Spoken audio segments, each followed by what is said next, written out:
Wow. Thank you.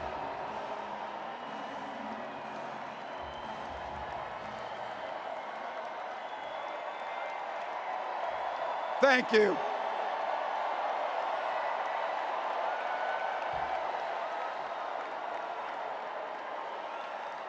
Thank you.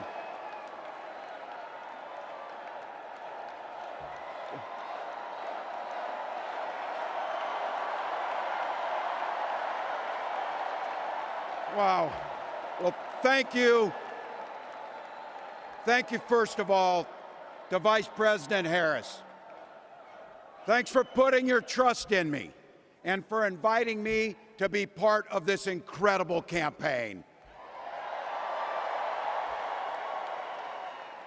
And a thank you to President Joe Biden for 4 years of strong, historic leadership.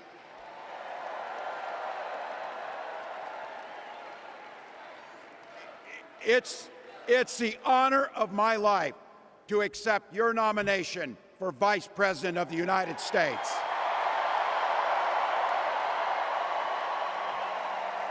We're all here tonight for one beautiful, simple reason. We love this country. So thank you to all of you here in Chicago and all of you watching at home tonight. Thank you for your passion. Thank you for your determination. And most of all, thank you for bringing the joy to this fight.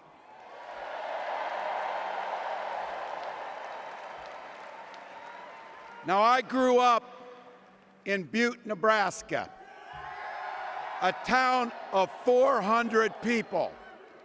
I had 24 kids in my high school class, and none of them went to Yale. But I'll tell you what, growing up in a small town like that, you learn how to take care of each other. That family down the road, they may not think like you do. They may not pray like you do. They may not love like you do, but they're your neighbors. And you look out for them, and they look out for you. Everybody belongs, and everybody has a responsibility to contribute. For me, it was serving in the Army National Guard. I joined up 2 days after my 17th birthday, and I proudly wore our nation's uniform for 24 years. My dad, a Korean War-era Army veteran, died of lung cancer a couple years later. He left behind a mountain of medical debt. Thank God for Social Security survivor benefits.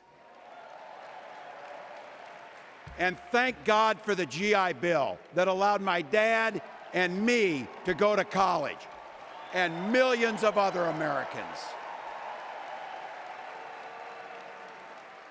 Eventually, like the rest of my family, I fell in love with teaching. Three out of 4 of us married teachers. I wound up teaching social studies and coaching football at Mankato West High School. Go Scarlets! We ran a 44 defense. We played through to the whistle on every single play, and we even won a state championship. Never closed the yearbook, people.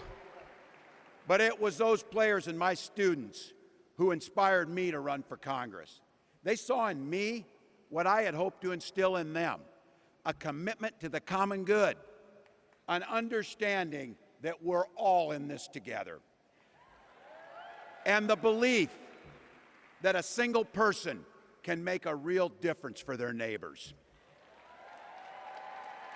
So there I was, a 40-something high school teacher with little kids, 0 political experience, and no money, running in a deep red district. But you know what?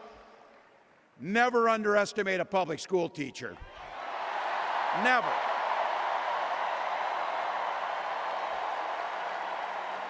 I represented my neighbors in Congress for 12 years, and I learned an awful lot.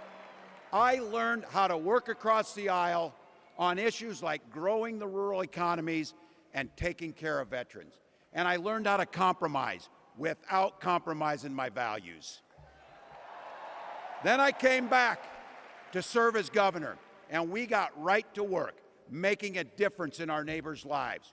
We cut taxes for the middle class.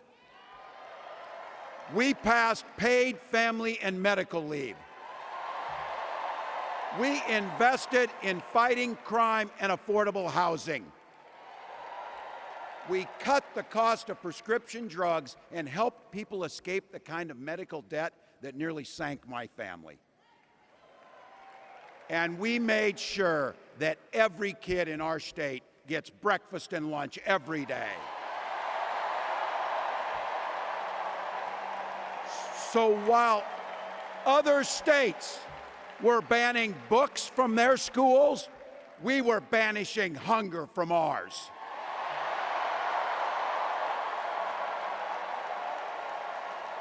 We also protected reproductive freedom because in Minnesota, we respect our neighbors and the personal choices they make. And even if we wouldn't make those same choices for ourselves, we've got a golden rule. Mind your own damn business.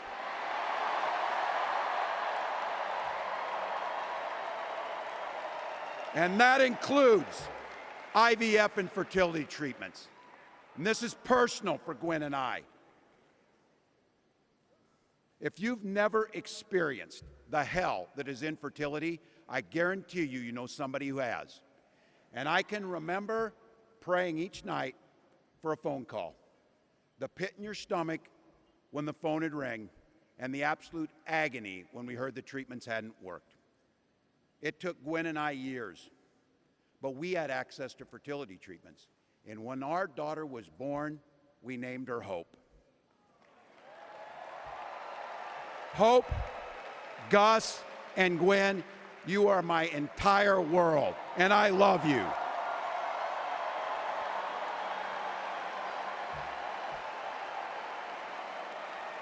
I'm letting you in on how we started a family because this is a big part about what this election is about. Freedom. When Republicans use the word freedom, they mean that the government should be free to invade your doctor's office. Corporations free to pollute your air and water. And banks free to take advantage of customers. But when we Democrats talk about freedom, we mean the freedom to make a better life for yourself and the people that you love. Freedom to make your own health care decisions. And yeah, your kids' freedom to go to school without worrying about being shot dead in the hall. Look, I know guns. I'm a veteran. I'm a hunter. And I was a better shot than most Republicans in Congress, and I got the trophies to prove it. But I'm also a dad. I believe in the Second Amendment, but I also believe our first responsibility is to keep our kids safe.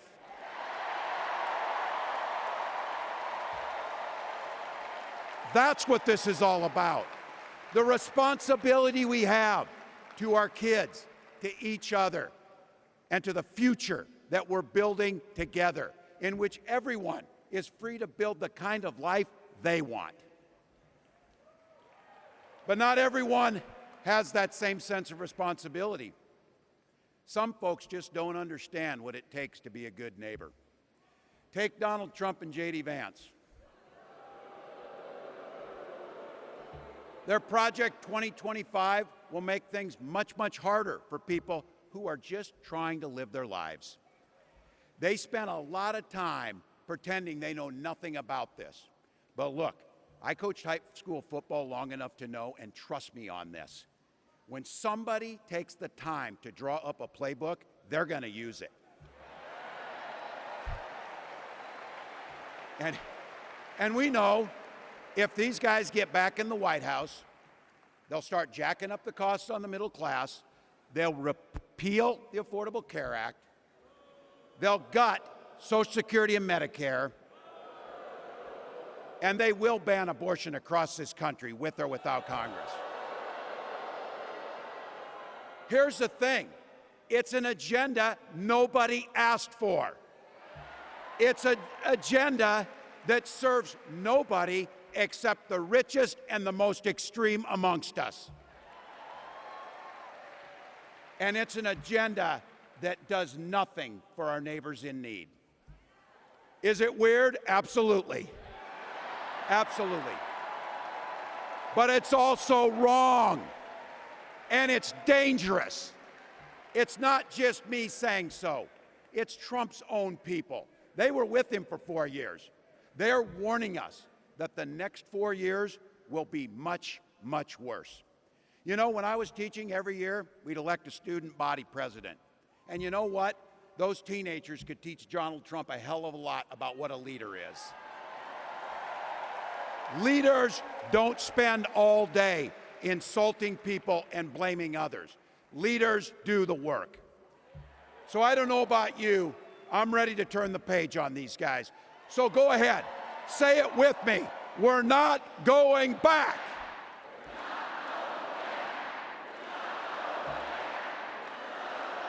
We've got something better to offer the American people. It starts with our candidate, Kamala Harris. From her first day as a prosecutor, as a district attorney, as an attorney general, as a United States senator, and then our vice president, she's fought on the side of the American people. She's taken on the predators and fraudsters. She's taken down the transnational gangs, and she stood up to powerful corporate interests. She has never hesitated to reach across that aisle if it meant improving your lives. And she's always done it with energy, with passion, and with joy. Folks, we've got a chance to make Kamala Harris the next president of the United States.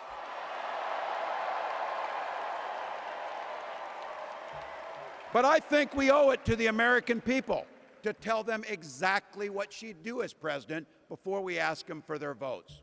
So here, this is the part, clip and save it and send it to your undecided relatives so they know. If you're a middle-class family or a family trying to get into the middle class, Kamala Harris is going to cut your taxes.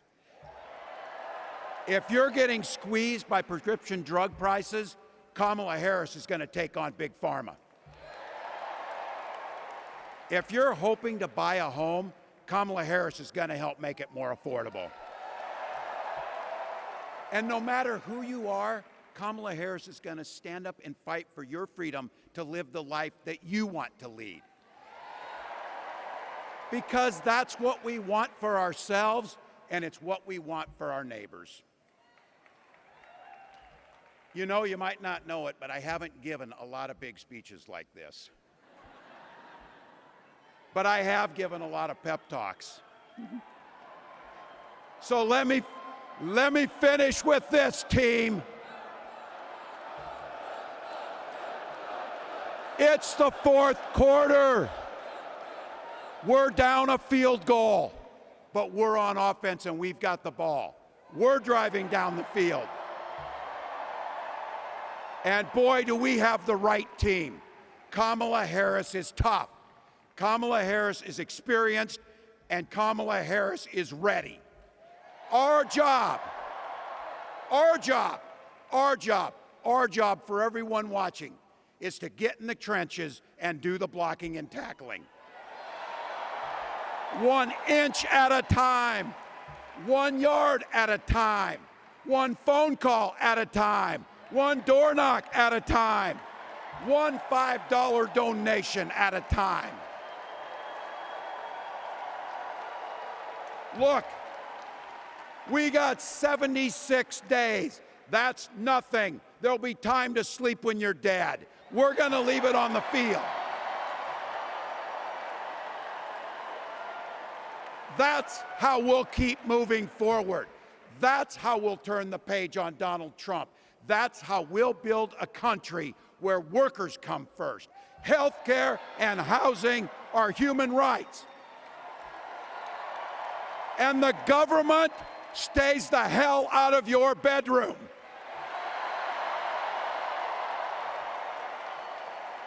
That's how we make America a place where no child is left hungry, where no community is left behind, where nobody gets told they don't belong. That's how we're gonna fight. And as the next President of the United States always says, when we fight, when we fight, when we fight, thank you. God bless.